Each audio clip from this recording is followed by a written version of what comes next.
Hello, everyone, and welcome to the Spurs Up Show, best Gamecocks podcast on the internet. Today is Friday, April the 9th, 2021. On today's show, I lock in my predictions. The Gamecocks host the Missouri Tigers this weekend at Founders Park. Guys, I'll give my official prediction, break down the weekend as South Carolina looks to improve on their 6-3 SEC record. Also, we do have a piece of news regarding Gamecocks basketball as there is a meeting today to resolve a athletic contract of sorts. Hint, hint, Frank Martin. I'll talk about that, what I think it means, and give my prediction for Frank's future in Columbia, guys. All that, much more here on a Friday. It's all brought to you by our friends over at Upstate Movers Group. Guys, Upstate Movers Group, superior moving service. They bring care and attention the companies can't offer because they're just too busy maintaining trucks and profiting off of them instead of focusing on service. Guys, service is what separates Upstate Movers Group from the competition. They're not a trucking company. They're a moving services company, and they're also employee-owned co-op. Their movers are paid twice the industry average, and everyone on the crew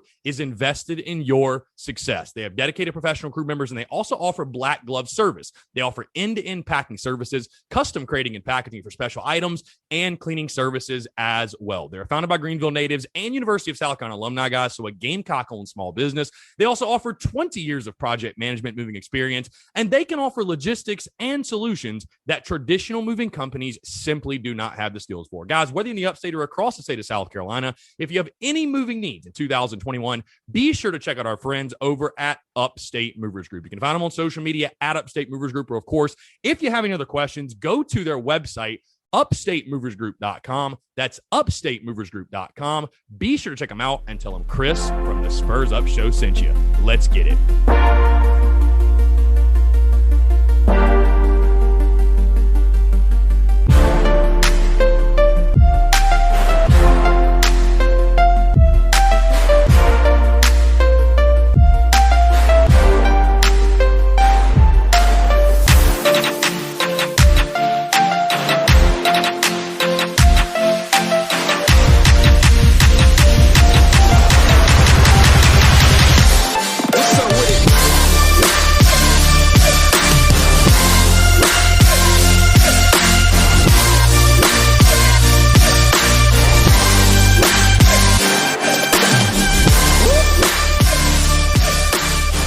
Ladies and gentlemen, how we doing? Happy Friday, TGIF. Hope you're all doing well, folks. I'm Chris Phillips, host of the Spurs Up Show.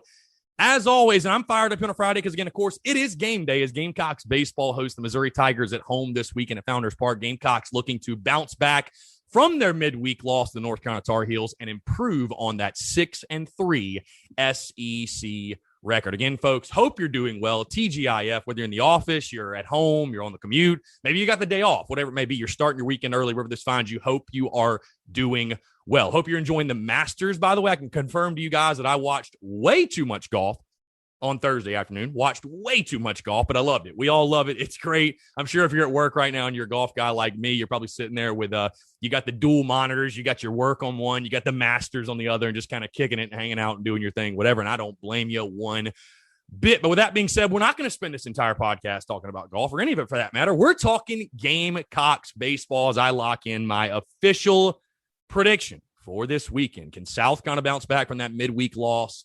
Can they take 2 of 3, or better yet, even sweep a struggling Missouri team? And you know what's interesting, guys? When you look at this series, the thing, of course, that jumps out is on the stat sheet is the ERA. Over a 7-team ERA, 7.15. And I know fans are going to look at this weekend and say, oh, you know, it's Mizzou. Look how bad they are. I think they're like 10-17 this year. They've only won one series and they've gotten pretty much blown out the other ones. And they're not very good. You know, they're this, they're that, whatever. We should just crush them. And you never want to take anyone lightly when it comes to an SEC series because anybody can beat you on any given weekend. But guys, think of the matchups here this weekend. Starting tonight, you got Thomas Farr for the Gamecocks, 2-1 with a 2.97 ERA. The Mizzou side, you've got Seth Halverson, 3-1, but with a 6.48 ERA. South Carolina on Saturday, Brandon Jordan, of course, 3-2 with a 3.19. Spencer Miles, 1-5 with a 7.01 from Mizzou. And then, of course, the Gamecocks are TBA Sunday, but I think we all agree and think that Will Sanders is going to get the ball. Zach High is for them, a true freshman, 0-3 with a 5.62 ERA. So the ERAs jump out to you even in the starting rotation. just getting straight to it, I kind of want to remove the dramatics here on a Friday. Of course, I was feeling good about this series, looking at it on the schedule in the preseason. It's one of those that you're never going to find me disappointed or upset or anything of that nature if you take 2 of 3 in the SEC. I don't give a damn who you're playing. You could be playing the worst team in the conference. You take 2 of 3, though, you did your job. You had a successful weekend. But I said this earlier in the season about one of the non-conference series, and I think it applies here as well. It's not necessarily sweep or bust like we talked about yesterday, but it's just one of those, if you can sweep at home, you like to get it, of course. It's the most sweepable series. I don't know if sweepable is a word, but it's the most sweepable series you have left on this schedule. And, of course, guys, we all know the question revolves around the hitting. Gamecocks only had 3 hits in their loss on Tuesday night, and at times when South Carolina hasn't hit, they haven't won. Bottom line, most of the times that's happened, they haven't won. And that's the thing that ebbs and flows with this team is the hitting. I think we all can agree, and we think, and like I said, guys, I think there's going to come a weekend that, the pitching needs the hitting to pick it up a little bit. But I don't think this is that weekend. You got a Missouri squad hitting 242 on the year, and they've just been scuffling all the way around. Really surprised me last week when Missouri went on the road to College Station and took 2 out of 3 from Texas A&M, especially after they got blasted in game 1, 16-2. So, Missouri right now is feeling confident. They're riding a high. I don't think they had a midweek game this week. So they're riding high off winning 2 out of 3. And, maybe they feel like, we're getting the swing of things. We're getting the groove. Here we go. Granted, I don't think Texas A&M is very good this year. Picked to finish last in the West, I believe. But when it comes to this series, as weird as this may sound, if you would have beaten North Carolina, I think this team has the right leaders and the veteran presence. And I've talked about that over and over this season, where they're going to approach each and every single game the right way. They're not going to take a single game for granted, especially in the SEC. But I think you take a team that's also pissed off after losing to UNC on Tuesday. And again, everything I just mentioned, understands the importance of these weekends and understands what it means to play at home. And I think it'll be a beautiful weekend for baseball at Founders Park. And I think the crowd will be solid. The heckling fans, shout out to, what are we calling them? The Rowdy Roosters? Are we calling them the Founders Fanatics, the Foul Line Fanatics, whatever. I like Rowdy Roosters personally, but that's just me. But they'll be out and about again. Weather will be great. Ball will be flying all over the yard this weekend. It'll be warm. Ball's going to carry. And I think it's a weekend where, South Carolina, I don't want to say they're struggling at the plate, because you had a really good weekend at Georgia and you had one game where tip your cap to UNC. They threw really well and they beat you. But for a South Carolina lineup that is continuing to evolve its approach and to get better and navigate throughout this season, I think facing this Missouri pitching staff is going to be just what the doctor ordered. And after that loss to UNC, I'm not worried. I'm not sweating South Carolina's hitting. If you don't hit this weekend against this staff, we're going to have some issues. Thomas Farr goes for his first SEC win tonight. And the thing that's really bit him, he hasn't gotten a ton of run support. He should get that run support tonight. There's no question in my mind. And I think when you look at the matchup, again, you hate to rely on the statistics because the game isn't played on paper, right? It's played on the field in between the white lines. But the statistics do give us a very, very good indication about both teams.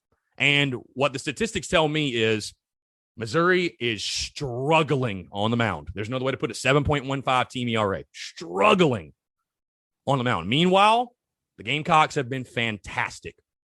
And so your pitchers are going to give you 3 good outings. Your starters are going to give you 3 good outings. Your pitchers are going to give you a chance to win every single ball game. It's all about, do the bats come around and do what they need to do, what they're supposed to do. I think we'd all agree, yet again, this is going to be a weekend where you want to see your hitters take advantage. You want to use this as a weekend for momentum because, hey, guys, guess what? The gauntlet kicks in again, which the entire SEC schedule is a gauntlet, but the gauntlet really kicks in again starting next weekend. You go at LSU, Arkansas at home, at Ole Miss, Mississippi State at home. And people scoff at that LSU series because LSU is 1-8 entering the weekend. Guys, when you got to go to Baton Rouge, I will be giddy taking 2 out of 3 from them at their place. But so I think this team certainly understands that. Their motto, their message is we want to go 1-0 every single day. Mors mihi lucrum. And they want to go 1-0 every single day. Get it? Right. And so when I look at this series, though, I think taking 2 out of 3 is a given. I really do. I think South Carolina matches up really well. I think the Gamecocks hitters will get back in their flow this weekend.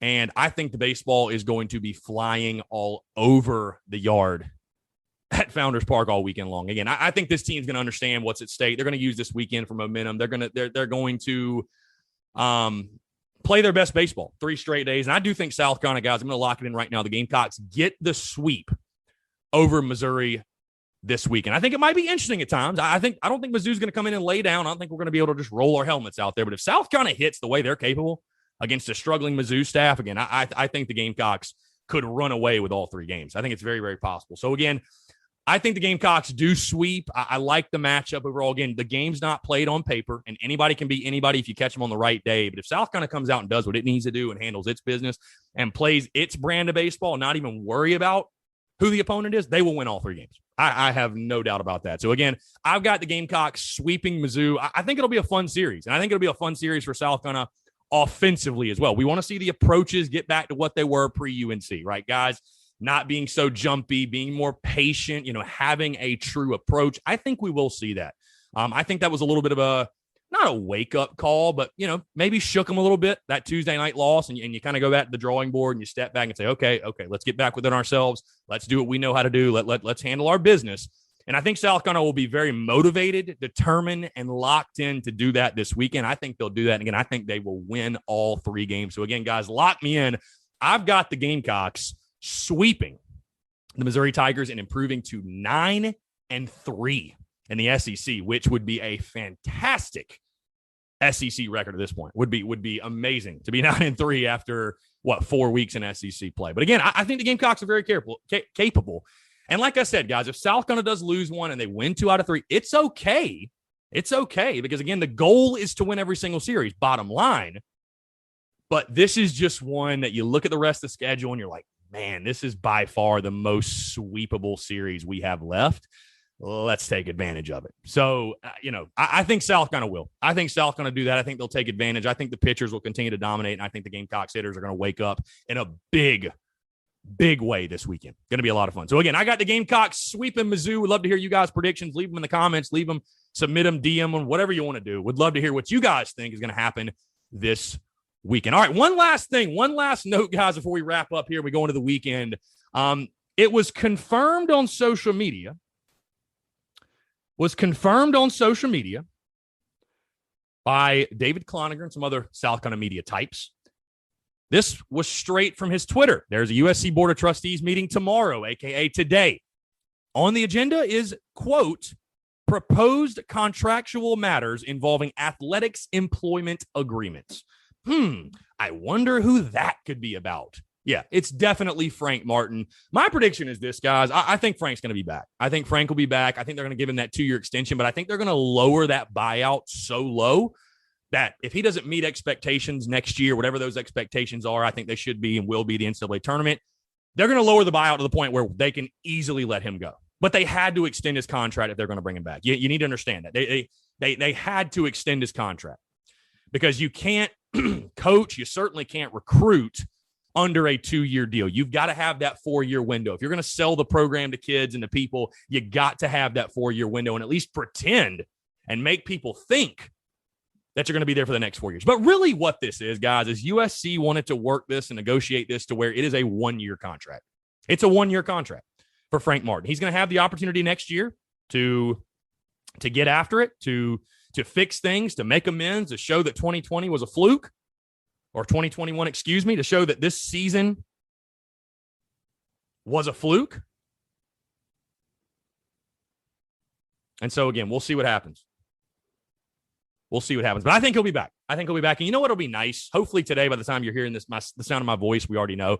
But it will be so nice to just get this BS over with, to get this saga that is and was the Frank Martin saga over with. Because I've just gotten to the point where I'm like, I don't care if he's leaving or coming back. Just say something so we can move on with our lives. Why has this taken over a month? Why has it taken over a month? But again, meeting today, I think we should hear something today, and I do think Frank Martin will be back. He'll be coaching in Columbia. So we'll see what happens. Should be a fun season next season. The expectations will be clearly established, and you're going to have basically a brand new roster. So we'll go from there and see what happens. But overall, happy Frank will return if he does. Happy Frank will return if he gets the opportunity and try to redeem himself. I think every man deserves a shot at redemption. So there you go. But again, guys, that's going to do it all for me. Appreciate you all tuning in. Seriously, sincerely, thank you so much for another great week. The content rolling here throughout this week with baseball, basketball, football, everything, a little bit of everything this week.